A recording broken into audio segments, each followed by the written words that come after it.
after I agree with you, Jimmy. She's on tour currently. This woman has not fallen off. But I will say this, that this situation that Patrick's going to talk about, I wholeheartedly think it was a setup. If anything, Justin really should be the person that should be falling off. He should really be taking the blame for it.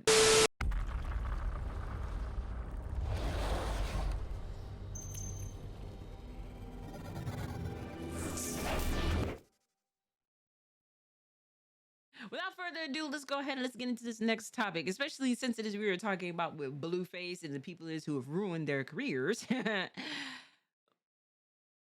Another Patrick CC vid. Artists who destroyed their careers in seconds.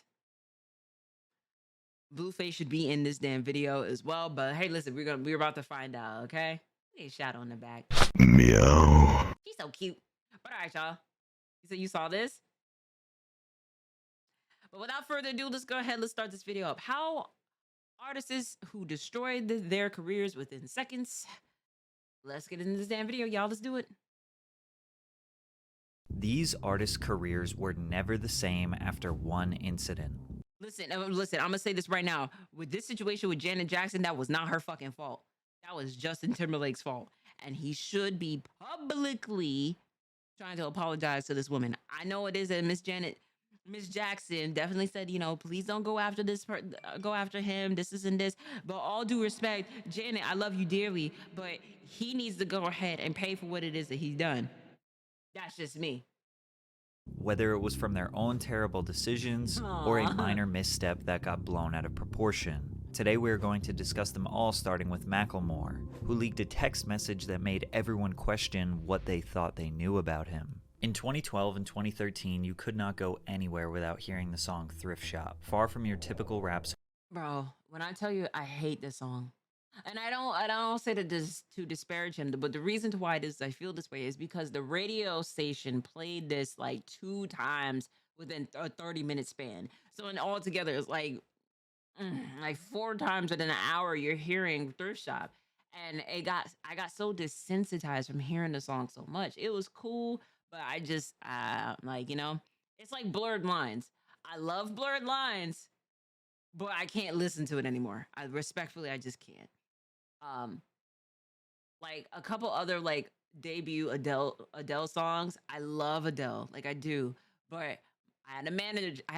I bit my tongue. This is how true this is. I had a manager who played Adele so much that I got like that and uh Sam something. I'm forgetting at the top of my head. Yeah, like hello from the other side. Yeah, that song. I'm like, oh, I can't listen to it anymore.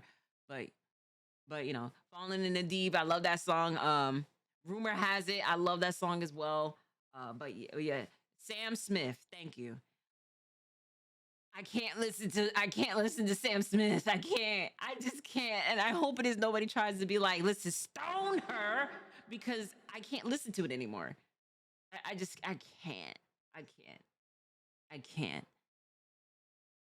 A phenomenal person, phenomenal artist, but I just can't listen to the music anymore. I've heard it way too many times.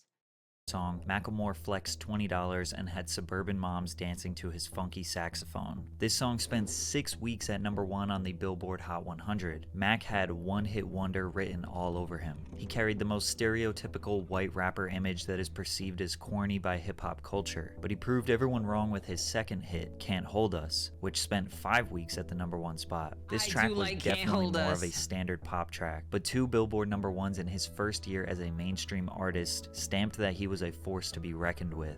However, it was all about to come crashing down, as Macklemore would suffer from success. At the 2014 annual Grammy Awards, Macklemore was nominated in 7 categories, the biggest and most prestigious being Best Rap Album and Best Rap Song. After winning Best Rap Performance and Best New Artist, people were happy to see him win 2 Grammys. Nominated for Best Rap Song up against Drake, Kanye West, Jay-Z, it seemed unlikely Macklemore would win, but to be honest with you, I feel like that. I know Eminem talked about this quite heavily before, so where it is like the Grammys would try to hype you up and make it seem like it is that you're gonna win, and then you lose to like an artist where you're just like, huh?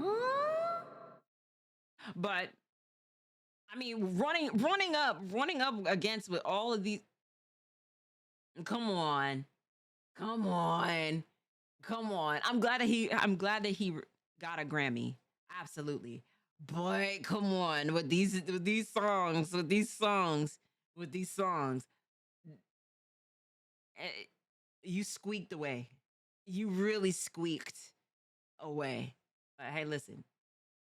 The Thrift Shop was in fact the winner of Best Rap Song of 2014, securing him his third Grammy of the night. But what would come next would shock the world. Up against Drake's Nothing Was the Same, Jay-Z's Magna Carta, Kendrick Lamar's Good Kid Mad City, Yeah. and Kanye West's Yeezus, Yeah. Macklemore had absolutely no chance of winning. Everyone was betting on Kendrick since he without a doubt had the best album of the bunch. I still believe it. I still believe it. All those albums, like that is a very, very close nomination. Very close. Kendrick should have won. Should have won. Should have. Should have. I love Kendrick. Talk about another artist that has no skips within their albums, bro. Like How to Pimp a Butterfly, the entire album, no skips whatsoever. And his recent one, it is that he came out with no skips whatsoever. Love Kendrick. Absolutely love Kendrick. Even from like Mad City, you know, like from that song and then learning about him, love his music. But wouldn't be entirely surprised if it went to the other nominees. The hip hop community was floored when Macklemore and Ryan Lewis's The Heist won Best Rap Album of the Year. The Heist couldn't be a more fitting name for this absolute robbery. Macklemore was being cooked by the hip hop community online, reminding him in every comment section that he didn't deserve to win. He felt so much pressure that he decided to text Kendrick Lamar and apologize. "You got robbed. I wanted you to win. You should have. It's weird and sucks that I robbed you. I was gonna say that during the speech, then the music started playing during my speech and I froze. Anyway, you know what it is. Congrats on this year and your music. Appreciate you as an artist and as a friend. Much love." We wouldn't have ever seen this text if Macklemore didn't post it to social media, which made it True. even worse and looked like he was just trying to get in the good graces with the public. Did you ever feel any way about him posting the text message or anything like that? Yeah, I think it was uncalled for, to be 100 with you. When he sent it to me, I was like, okay, you know, I could see him feeling that type of way because he a good dude. But I think for confirmation from the world, you know, he probably felt like he had to put it out there, which he didn't need to do. He didn't need to do, but they don't take nothing away from him anyway because I know where his heart is at, he cool. Despite Kendrick being cordial and saying that That's Macklemore true. meant Yeah, well, hip-hop fans could never you are truly right about accept that. Macklemore as a part of the culture. They thought he was disingenuous, and they didn't really like his music in the first place, so this was an easy excuse to forget about him. He stepped out of the limelight, and many people suggest his music was never as ambitious ever again. He felt guilt, and that guilt ate him alive. His 2016 album, This Unruly Mess I Made, sold just 61,000 copies in the first week. Him and Ryan Lewis split up shortly after, and Mac released another solo album, Gemini, that did decent amongst his fan base, but ultimately, he hasn't had any major mainstream success in almost a decade. But unlike Macklemore, DaBaby refused to apologize to anyone, which is leading to one of the dumbest downfalls of all time. Baby exploded onto the Gemini mainstream. wasn't even that bad though. I mean, as much it is that I say this of like he was running up, like Macklemore was running up against like a lot of other artists that it's just like, hey, listen, you know, cool. But to say it is that he doesn't deserve the Grammy and like really like throwing dirt on him like that, nah. At least that he knew. It's the same thing with like when the nominations for Lemonade came out and then like Adele won the best album of the year, and even Adele had at least gave a shout out to Beyonce. That's fine. That is fine. And I love Adele and I love Beyonce. Both of them had solid albums during that time, which is cool. But like to kind of just like throw shit on the nigga name and saying is, hey, listen, we ain't like your music in the first place. Now y'all just some haters at that point. I don't like that. Y'all was just some haters. y'all some haters for real. Like y'all ain't even had to do that for real. That was uncalled for. Mainstream rap scene in 2019 with his hit song Suge, which peaked at number 7 on the Billboard Hot 100. In a world of repetitive melodic trap, DaBaby felt fresh and exciting, providing us with bouncy and fun bangers. He dominated for the next 2 years, constantly having multiple singles on the Billboard Hot 100, and he was in regular rotation on the radio. His track Rockstar with Roddy Ricch was the #1 song for 7 weeks straight, a very tough thing to do as a hip-hop artist. But DaBaby was always known for having a bold personality. He was the type to say whatever he wanted, and if you had a problem, he was more than willing to handle it. He even killed a guy in Walmart. Don't worry, it was self-defense. Well, in July of 2021, on the stage at Rolling Loud, his loose... Who threw that motherfucker Adidas? I'm sorry. I remember it vividly. Like, I remember that shit so vividly, bro.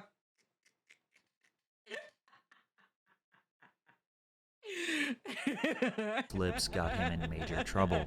Maybe some that he can't recover from. You didn't show up today with HIV, AIDS, any of them deadly sexually transmitted diseases that'll make you die in 2-3 weeks. Put a cell phone light in the air.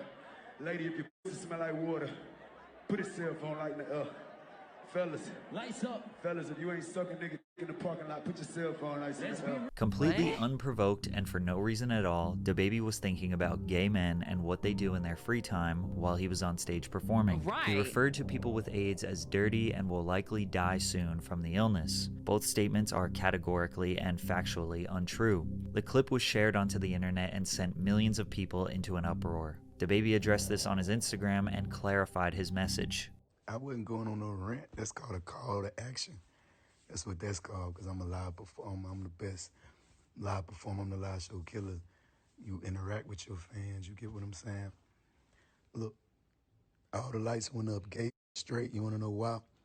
Because even my gay fans don't got fucking AIDS, stupid ass niggas. Him doubling down on his comments made everything way worse, as he clearly was very uneducated on the AIDS disease and the unfair stigmas that come with it. And although he eventually issued an apology addressing the LGBTQ community, he had made countless contradictory statements after. He tried to profit off the controversy in music videos and even kind of redacted his own apology. If I say what I say to get people to raise their cell phones and it's misinterpreted by people who watch a 5-second clip at home, you're not supposed to understand what's going on. You couldn't raise your cell phone if you wanted to, so you ain't supposed to be able to digest a clip, you know what I'm saying? A clip that has been altered and shortened with a narrative to go along with it, with enough people driving it, it's gonna do what it do. From here, doubling down on something it is like you said some very hurtful statements within that by itself, and the fact that you don't see the problem, like you didn't see the problem in this, and then you double down on it. Does again. He got kicked off every major festival in 2021 that he was supposed to perform at, and even when he did perform, he was booed and had garbage thrown at him. A-list celebrities and fellow collaborators condemned him, but the controversy continued. He got into fights, tormented and broke down the mother of his child on Instagram, tried to kiss one of his fans without consent. DaBaby was not trying to save face. He just kept saying, "I'm sorry for being me." His ticket sales plummeted, which resorted to him offering buy one get one free deals to fill out the venues. Bro, you know how bad that this is, man? I can only imagine his entire PR team is just like at that rate. You just gotta pour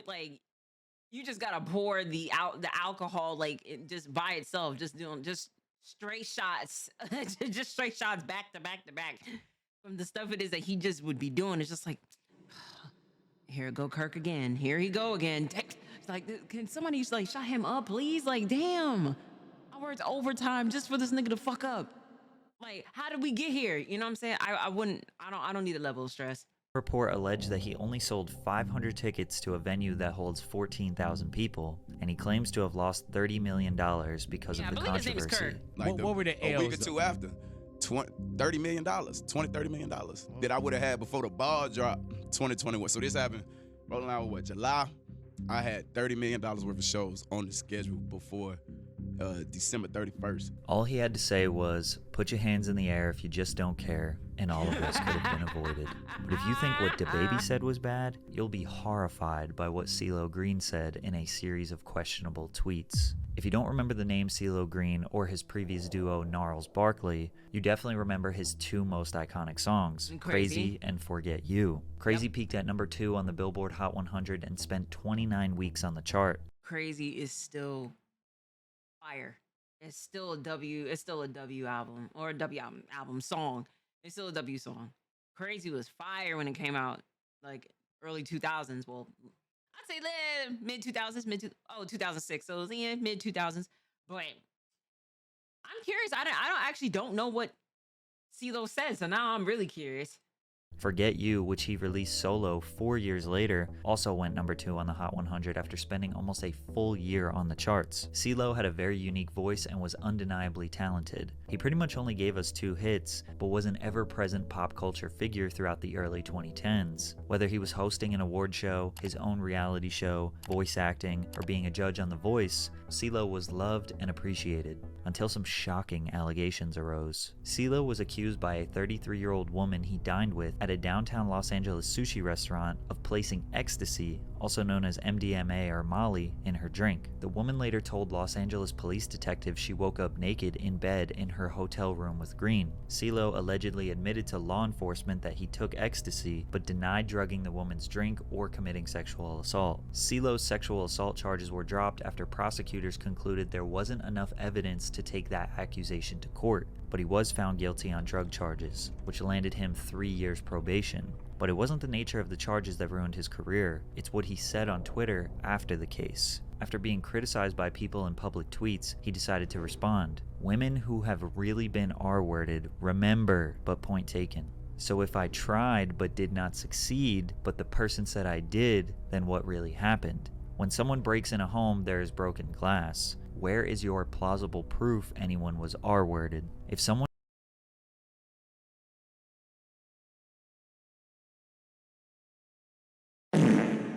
Oh God.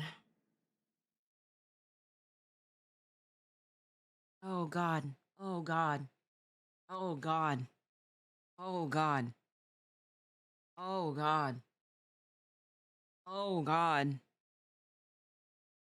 How did I didn't even know about this. That's what's really starting. That's what's really fucking me up.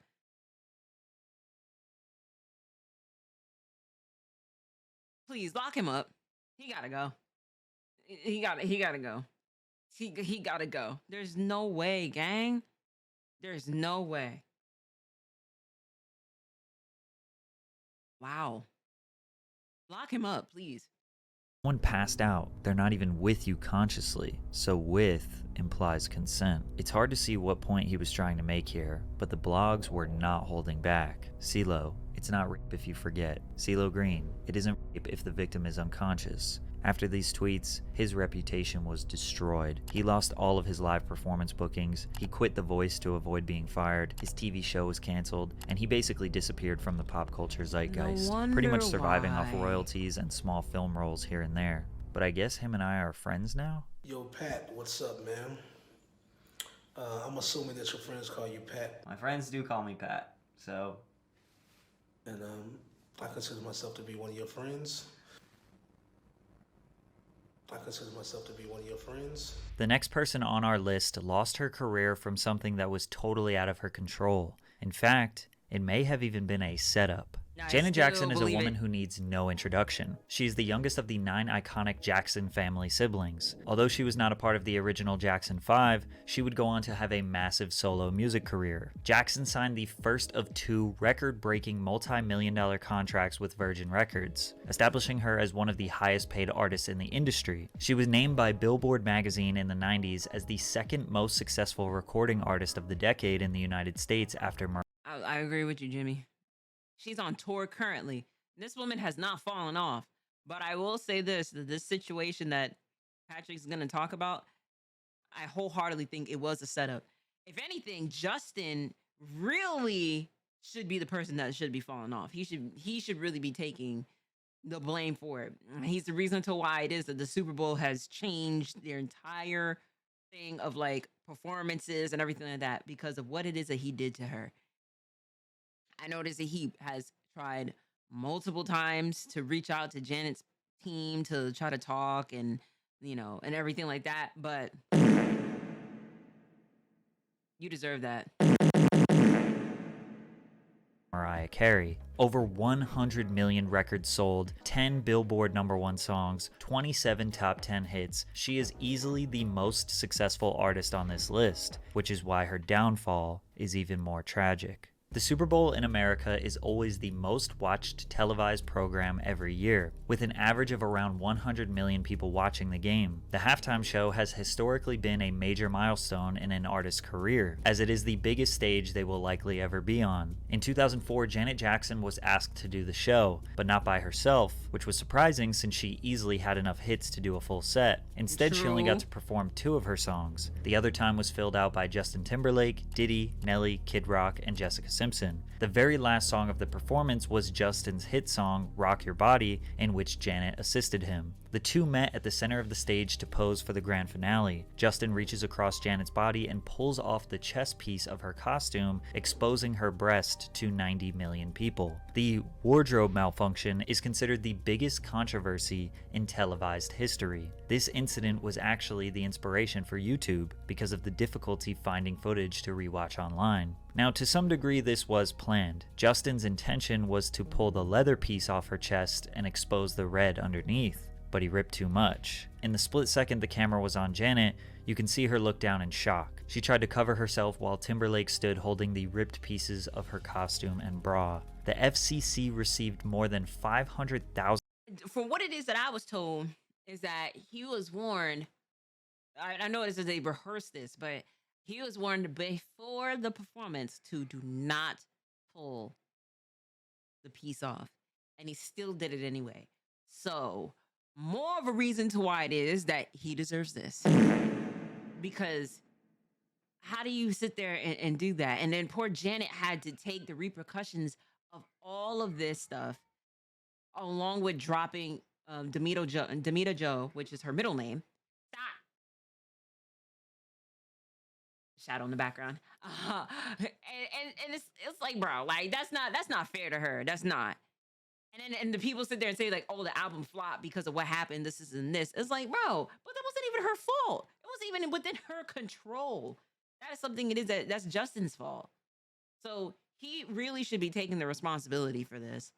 Complaints after the performance. CBS was fined $550,000, and the halftime sponsor AOL demanded a return of the $10 million advertising cost they paid to the NFL. Justin apologized, MTV apologized, Janet apologized, even though she later regretted it because it was an accident. The media went into an all-out frenzy. The FCC investigated the halftime show to see if this was a planned media stunt meant to shock the world, citing that because she was wearing a nipple covering, that was evidence this was all set up. Class action lawsuits were filed against Janet by random citizens, claiming that her sexually explicit performance deserved maximum punitive damages. Every talk show host in the nation dragged her. Viacom had to pay out $3.5 million to settle various indecency complaints, so they went and banned all radio and TV stations that they owned from playing any of Janet Jackson's music. Janet was blackballed from the music industry over an accident, and Justin was not punished at all, even though it was definitely his fault. There is no doubt her punishment was unfair and likely due to her gender and race. Her career after that wasn't totally dismantled. She did have a #1 album, a Grammy nomination, some light Billboard presence, but this incident lingered like a dark cloud over her head for many years, and slowly she faded out of the mainstream.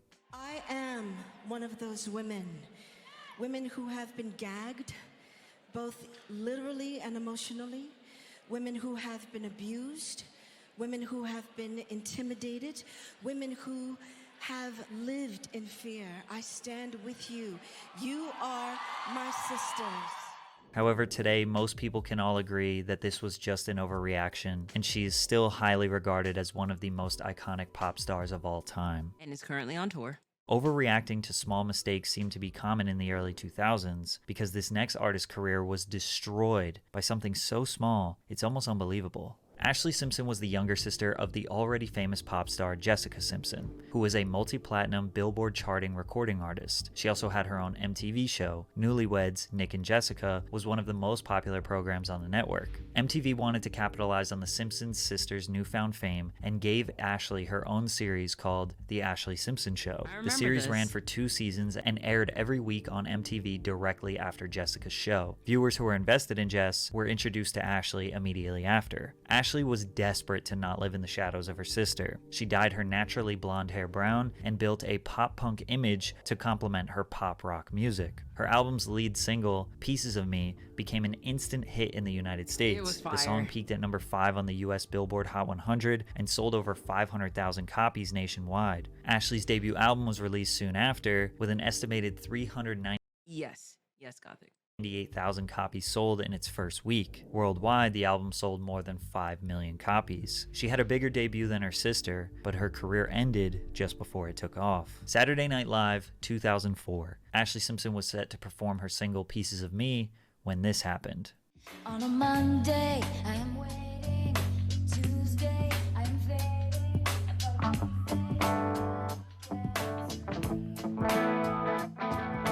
You might be kind of confused as to what happened. Basically, the backing vocals started playing before Ashley expected them, as it was her intention to lip sync her performance, but instead of trying to catch up to the song, she stood there in a panic, then hit this extremely awkward jig dance twice, before ultimately exiting the stage without saying anything. The show cut to commercial, and when it came back, she blamed her band. Ladies and gentlemen, what can I say? Live TV. Exactly. I feel so bad. My band started playing the wrong song, and I didn't know what to do, so I thought I'd do a hoedown. I'm sorry. If she just told the truth right away, she may have been able to avoid the backlash, but instead, Ashley became a laughingstock. On a Monday, you saw me. On Tuesday, you called me. On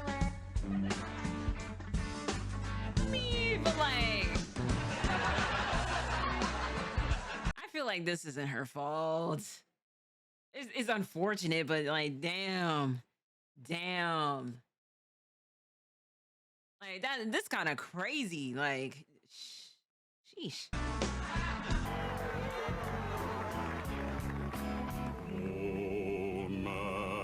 I remember this.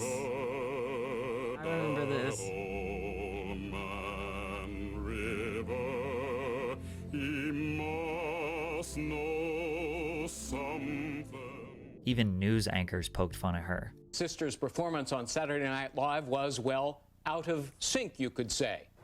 All right, sorry, we had to do that. Should have been fired. It was just our own little lip-syncing adventure. We were mocking her. At just 19, she really was should have been publicly fired. ridiculed by the Unprofessional. world. And this is all especially ridiculous considering today's standards are much lower. It almost feels like lip syncing isn't even a real thing anymore. Half of my favorite artists at their live shows just let the song play, jump around, and yell random ad-libs. Even though Ashley was a decent performer, and she did have an opportunity to redeem herself on various late-night shows, nobody cared. Nobody wanted to give her a second chance. It was too much fun to make jokes and boo her off stage. That's crazy. She did have a moderate comeback with her single Boyfriend in 2005, and her second album eventually selling 3 million copies worldwide, but she had already seen the peak of her music career, and as it slowly dwindled away, she maintained her relevance in the 2010s through relationships, various television projects, and her own social media. But the last person on our list has the most unexpected, shocking, and horrifying incidents that landed them in prison. In 2015, the world was dancing to Silent-O's hit song, Watch Me. The song paired with the massive viral dance, the whip and the nay-nay. All of social media was flooded with videos of people doing the dance. With Vine and Instagram peaking in popularity, Silent-O laid the foundation for what would become extremely normal on TikTok many years later. He performed at award shows, on Nickelodeon, every talk show in America. The virality got the single to number 3 on the Billboard Hot 100, as well as 1.8 billion views on YouTube. Today, the record is 6 times platinum. Unfortunately, hip-hop dance tracks have a history of being impossible to outdo, because for every one that becomes culturally iconic, there are hundreds of cheesy failed attempts to recreate the moment.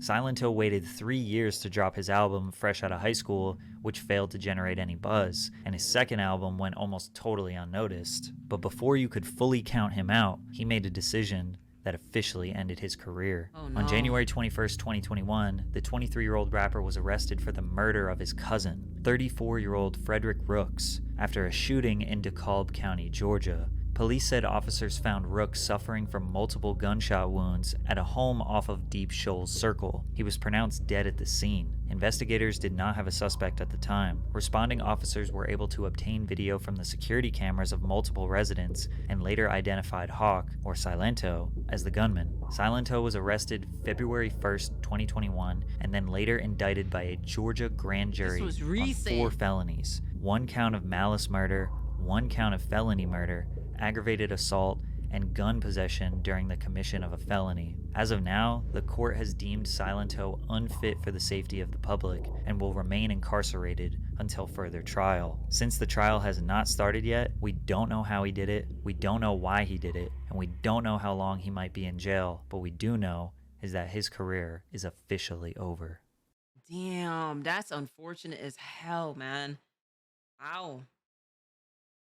Damn. Damn, man. And we still don't know. So as the trial is going on, but like, sheesh, man. Listen, W video. Love Patrick's videos. Man, was that a lot. Ooh, man.